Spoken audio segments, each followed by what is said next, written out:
Hello दोस्तों, स्वागत है आप सभी का वैल्यू इन्वेस्टर यूट्यूब चैनल के ऊपर। बात करेंगे इस वीडियो में अदानी ग्रुप के ऊपर। अब देखिए, अदानी ग्रुप के अंदर आप देखोगे, सबसे पहले अदानी एनर्जी सोल्यूशन 5.31% आपको ऊपर देखने को मिला। ये देखिए, अदानी एंटरप्राइजेस 3.77% आपको ऊपर देखने को मिला। अदानी ग्रीन आप देख सकते हो 8% बीएसई पे, 7.62% एनएसई पे ऊपर आपको देखने को मिला। अदानी पावर आप देख सकते हो 2% आपको ऊपर देखने को मिला। इस कंपनी को तो महाराष्ट्र की जो स्टेट डिस्ट्रीब्यूशन कंपनी है, वहाँ से 25 सालों का एक अग्रीमेंट इन्होंने साइन कर लिया है। तो उस वजह से यहाँ पर इनकी आप कह सकते हो कि तेज़ी देखने को मिल रही है। अदानी एंटरप्राइजेस और अदानी ग्रुप के जो बाकी स्टॉक्स हैं, उन्होंने भी अच्छा परफॉर्म किया, क्योंकि ओवरऑल ग्रुप को लेकर एक अच्छी खबर आ रही है सुप्रीम कोर्ट ऑफ इंडिया की तरफ से। अब क्या अपडेट है मैं आपको दिखाता हूँ। ये देखिए, सुप्रीम कोर्ट ने क्या किया है, रिफ्यूज़ कर दिया है स्टे लगाने से अदानी का जो 14,543 करोड़ का जो एक्विजिशन का प्लान था जयप्रकाश एसोसिएट लिमिटेड को लेकर। हुआ क्या मामला, मैं आपको बिल्कुल शॉर्ट में समझाता हूँ। देखिए, सबसे पहले क्या होता है, एक ऑक्शन राउंड होता है जिसमें एक तरफ अदानी, एक तरफ वेदांता। इसमें अदानी ज़्यादा नहीं करते हैं, लगभग 12.5 के करोड़, 12,500 करोड़ बिड करते हैं। लेकिन जो वेदांता है वो 16,000 करोड़ रुपए बिड करता है। अब 16,000 करोड़ और ये जो अमाउंट था, इसमें ज़मीन आसमान का फ़र्क था।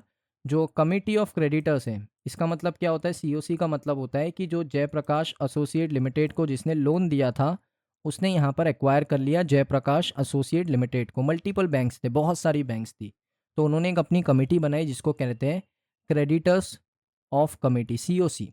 यानी जो क्रेडिटर्स हैं जयप्रकाश एसोसिएट लिमिटेड के, वो रियल ओनर है, क्योंकि उनका पैसा फंसा है। अब उनको तो भाई अपना पैसा, क्योंकि जो डेट है वो 55,000 करोड़ का है दोस्तों, 55,000 करोड़ का है। अब वो जितना चाहे वो तो ज़्यादा ही पैसा लेंगे, तो उन्होंने क्या किया भाई, सीधा वेदांता के 16,000 करोड़ का जो राउंड था उसको अप्रूव किया, सीओसी ने अप्रूव किया। उसके बाद यहाँ पर ये हो गया कि वेदांता जयप्रकाश एसोसिएट लिमिटेड को ऑफर अच्छा दे रहा है, तो उस वजह से उन्होंने वेदांता को चूज़ किया। अब क्या हो गया ना, अब पेमेंट टर्म्स की बात आती है कि भाई आप किस तरीके से पे करोगे। तो वेदांता ने कहा कि भाई मैं आपको मल्टीपल, इसमें दोस्तों रिपोर्ट्स है कि वेदांता ने कहीं पर कहा कि 2,000 करोड़ रुपए कैश पेमेंट करेंगे अपफ्रंट, पहले 2,000 करोड़ देंगे, बाद में जो बचा हुआ पैसा है वो 6 से 7 सालों के अंदर पेमेंट करेगा कौन, यहाँ पर वेदांता। अब दोस्तों एक था, अदानी ने एक और ऑफर दिया कि भाई मैं आपको देता हूँ 14.5 के सीआर, यानी 14,500 करोड़ मैं आपको दे रहा हूँ। लेकिन जो मेरा बाकी का पैसा है, जिसमें से मैं 4,000 करोड़ रुपए, ये रिपोर्ट जो आ रही है उसके मुताबिक बता रहा हूँ, 4,000 करोड़ रुपए मैं आपको पहले ही दे दूंगा, डील शुरू होने से पहले 4,000 करोड़ दूंगा।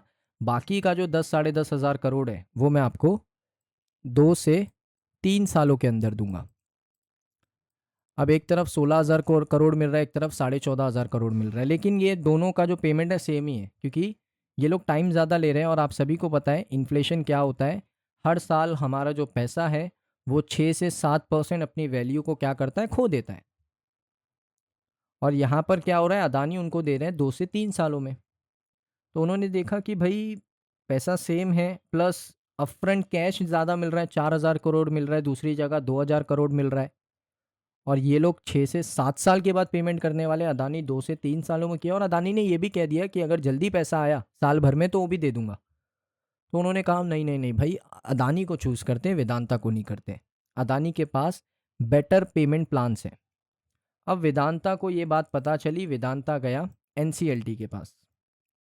वेदांता गया एनसीएलटी के पास, एनसीएलटी को कहा कि भाई स्टे लगाओ इनके एक्विजिशन के ऊपर।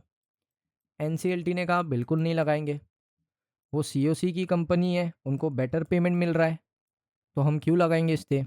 तो ये मामला वेदांता को फिर पसंद नहीं आया। इसके ऊपर जो वेदांता के को फाउंडर हैं मिस्टर अनिल अग्रवाल, उन्होंने भी दोस्तों ट्विटर के ऊपर बहुत सारे ट्वीट्स किए जो आपने देखे ही होंगे।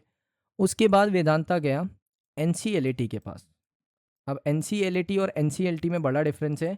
एनसीएलटी आप मान लो, कोर्ट के हिसाब से बता रहा हूँ, हाई कोर्ट है कंपनीज का, और एनसीएलटी जो है वो सुप्रीम कोर्ट है कंपनीज का।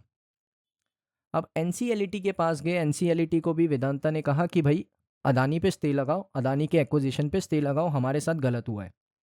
एनसीएलटी ने इनको क्या कहा, वेदांता को, आप थोड़ा रुक जाइए, हम रिस्पॉन्स मांगते हैं सभी से, यानी हम सीओसी को स्टेटमेंट रिकॉर्ड करवाने कहेंगे, हम अदानी को स्टेटमेंट रिकॉर्ड करवाएंगे, आप अपना स्टेटमेंट दर्ज करवा दो, इसके ऊपर हियरिंग करते हैं और देखते हैं कौन गलत है कौन सही है। तो एनसीएलटी ने जब इतना कह दिया तो वेदांता को वहीं पर रुक जाना चाहिए। लेकिन वेदांता क्या करता है, वेदांता सुप्रीम कोर्ट जाता है, वेदांता वहाँ पर पिटीशन डालता है अदानी के अगेंस्ट में, सीओसी के अगेंस्ट में। लेकिन आज दोस्तों सुप्रीम कोर्ट ने क्या कर दिया, सुप्रीम कोर्ट ऑफ इंडिया ने इसको रिफ्यूज़ कर दिया कि हम लोग स्टे नहीं लगाएंगे अदानी के ऊपर। तो अदानी की एक बड़ी जीत है और मुझे लगता है एनसीएलटी यहाँ पर अदानी के फेवर में डिसीजन देगा, क्योंकि सुप्रीम कोर्ट ने यहाँ पर कहा कि हम लोग इंटरफेयर्स नहीं करेंगे कंपनीज के मामले के अंदर, क्योंकि ये सारा मामला आता है एनसीएलटी और एनसीएलटी के अंडर। तो वहाँ पर जाकर आप सारी चीज़ें करवाइए, वो डिसाइड करेंगे कि किसकी होगी ये कंपनी, किसकी नहीं होगी। तो ये सारी चीज़ों की वजह से ना वेदांता की एक बड़ी हार है, जब सुप्रीम कोर्ट ऑफ इंडिया ने कहा कि हम लोग इंटरफेयर नहीं करने वाले इस मामले के अंदर, ये मामला एनसीएलटी का है, ये मामला एनसीएलटी का है, आप वहाँ पर जाइए। तो इसके ऊपर हियरिंग होगा दोस्तों बहुत ही जल्द, आई थिंक 9 या 10 अप्रैल को ही एनसीएलटी हियरिंग करेगा इस पूरे मामले के ऊपर। और मुझे लगता है कि जो सीओसी है उनको अगर बेटर पेमेंट प्लान कोई ऑफर कर रहा है तो वो डील वहाँ पर देंगे। वेदांता का क्या कहना है कि भाई अगर आपको पहले ही अच्छा पेमेंट प्लान चाहिए था तो आप हमें बता देते, आप चैलेंज राउंड क्यों करवाते, आप ऑक्शन क्यों करवाते। तो ये दोस्तों है, अब देखते हैं एनसीएलटी क्या डिसीजन लेता है। लेकिन वेदांता को यहाँ पर एक बड़ी हार सामना करने को मिली है सुप्रीम कोर्ट के अंदर, क्योंकि केस शुरू ही नहीं हुआ सुप्रीम कोर्ट में, अदानी की ऑलरेडी जीत हो चुकी है। अब देखते हैं एनसीएलटी क्या डिसीजन सुनाता है। सो दोस्तों ये वीडियो आपको कैसा लगा कमेंट सेक्शन में बताइए। अगर आपको वीडियो अच्छा लगा वीडियो को लाइक करें, चैनल पे अगर आप पहली बार आए हो सब्सक्राइब कर लो। मिलता हूँ नेक्स्ट वीडियो में।